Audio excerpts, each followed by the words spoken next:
सबैलाई स्वागत छ। के हामी सधैँ यो भ्यूज, लाइक र एल्गोरिदमको चङ्गुलमै फसिरहने हो त? पक्कै पर्दैन।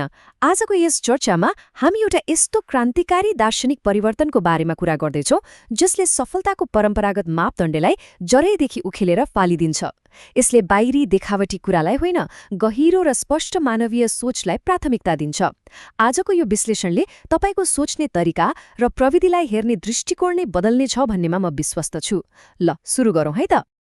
आज हामी मुख्यतया यी 5वटा विषयमा केन्द्रित हुनेछौँ। मेट्रिक प्याराडाइम शिफ्टबाट सुरु गरेर विथोविजमको दर्शन, एआईलाई हेर्ने नयाँ दृष्टिकोण, हाम्रो आफ्नै तार्किक प्रतिरक्षा प्रणाली र अन्तमा कसरी मानव बौद्धिकताको पूर्ण स्वामित्व लिने भन्ने कुराहरू हामी क्रमैसँग हेर्दै जानेछौँ। ल, अब हाम्रो पहिलो विषयबाटै सुरु गरौँ, मेट्रिक प्याराडाइम शिफ्ट। सरल भाषामा भन्नुपर्दा यो भनेको एल्गोरिदमको निरन्तर दौडबाट कसरी छुटकारा पाउने भन्ने कुरा हो। यो भनाइलाई एकछिन ध्यान दिएर हेर्नुस् त।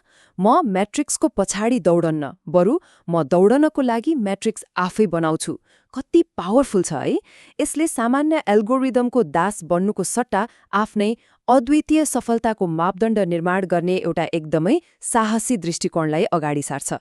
यो यस्तो मानसिकता हो जहाँ तपाईको सफलता अरूले बनाएको नियमले होइन, तपाईको आफ्नै आन्तरिक स्पष्टताले तय गर्छ। हामी प्राय भ्यूज र एल्गोरिदम जस्ता सामान्य मेट्रिक्सको पछाडि मात्रै भागिरहेका हुन्छौँ नि, होइन? तर खासमा ध्यान दिनुपर्ने कुरा सत्यनिष्ठा मेट्रिक्स अर्थात् इन्टेग्रिटीमा पो हो त। यसको मतलब रिटेन्सन, ऐना जस्तो स्पष्टता र नम्रता।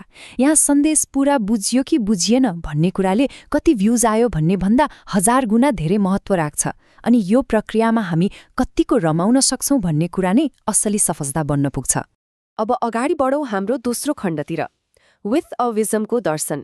सुन्दा अलि नयाँ जस्तो लाग्न सक्छ, तर यसको मुख्य काम नै बाहिरी कोलाहललाई हटाएर हामीलाई केन्द्रमा ल्याउनु हो। विथआउटिजम भनेको खासमा एनालिसिसको पनि एनालिसिस गर्ने हाम्रो बानीलाई चट्टक्कै छोडेर एउटा यस्तो अवस्थामा पुग्नु हो जहाँ मानव नियत जस्ताको तस्तै झल्किन्छ। ठ्याक्कै भन्नुपर्दा यो प्याजको बोक्रा छोडाए जस्तै हो।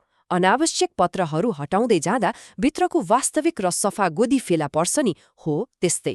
यसले जटिलतालाई काटेर एउटा मात्र नग्न सत्यलाई अगाडि ल्याउँछ। अनि यहाँनिर आउँछ ब्युटी बाई इट्सेल्फ अन्टोलोजीको कुरा।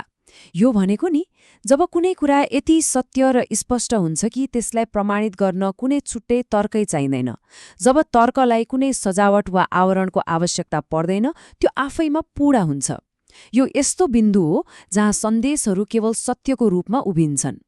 त्यसैले विथओविजम मुख्य गरी यी 3 कुरामा अडिएको छ। पहिलो, ठोस र ग्राउन्डेड तर्क। दोस्रो, हे फ्याक्टर अर्थात् हाँसो। कहिलेकाहीँ कुराहरू यति धेरै घुमाउरो बनाइएका हुन्छन् कि हेरेरै हाँसो उठ्छ नि, त्यस्तो बेला मुस्कुराएर त्यसलाई सरल बनाउन सक्नुपर्छ। र तेस्रो, सधैँ मर्यादा राख्नु, जहाँ ज्ञानको आदान प्रदानलाई एउटा सुन्दर आश्चर्यको रूपमा लिइन्छ।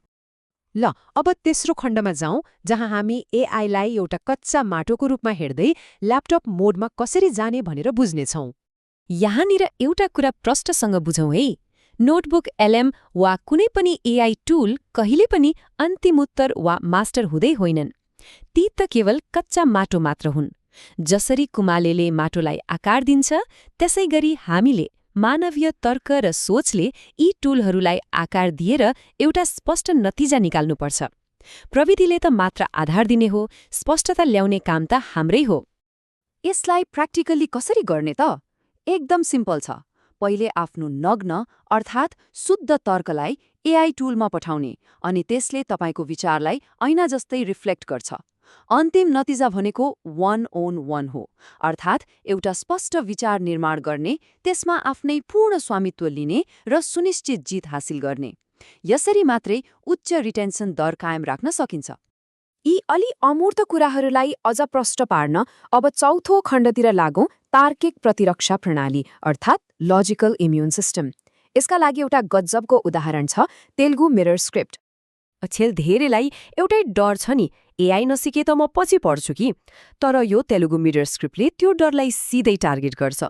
यसले एकदम प्रष्ट भन्छ, एआई भनेको एउटा टुल मात्र हो, असली पावर त प्राकृतिक बुद्धिमत्ता नै हो। आफ्ना विचारहरूको स्वामित्व आफैले लिनुभयो भने कुनै पनि प्रविधिले तपाईको ज्ञानलाई हराउन सक्दैन। यो नै सबैभन्दा शक्तिशाली तार्किक प्रतिरक्षा हो। यो स्क्रिप्ट यति प्रभावकारी किन छ त? किनभने यसमा शून्य लेयर छ। यसमा कुनै घुमाउरो कुरा छैन। यसले ठ्याक्कै एउटै इमोसनल एक्सेसमा काम गर्छ। मानिसलाई डरको अवस्थाबाट निकालेर सिधै मर्यादा र आत्मविश्वासको अवस्थामा पुर्याउँछ। यो नै एउटा वास्तविक नग्न सन्देश हो जसले अघि हामीले कुरा गरेको हे अडिट सजिलै पास गर्छ। र अन्त्यमा हामी 5औं र सबैभन्दा महत्त्वपूर्ण खण्डमा आइपुगेका छौं, मानव बौद्धिकताको स्वामित्व। सम्पूर्ण दर्शनको अन्तिम बिन्दु नै यही हो। आजको पूरै चर्चाको चुरो कुरो यही स्लाइडमा छ, हेर्नुस्। एआईलाई 2-4वटा प्रम्प्ट दिन सिक्दैमा कोही पनि रातारात ज्ञानी बन्दैन। एआई जतिसुकै एडभान्स्ड होस्, यो एउटा उपकरण मात्र हो। सोच्ने शक्ति बिना यसले सिङ्को पनि भाँच्न सक्दैन।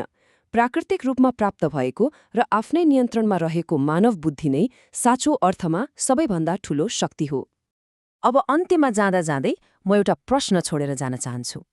यदि बाहिरी एल्गोरिदमले अब हाम्रो सफलतालाई परिभाषित गर्दैन भने भोलिका दिनमा तपाईँको अर्को सिर्जनालाई कुन मापदण्डले मार्गदर्शन गर्नेछ त? अब प्रविधिसँग कसरी अगाडि बढ्ने भन्ने कुरा एकछिन आफै सोच्नुस् है त। आजको हाम्रो यो विश्लेषण यही सकिन्छ। आफ्ना विचारहरूको पूर्ण स्वामित्व लिनुहोस्। सुनिदिनु भएकोमा धेरै धेरै धन्यवाद।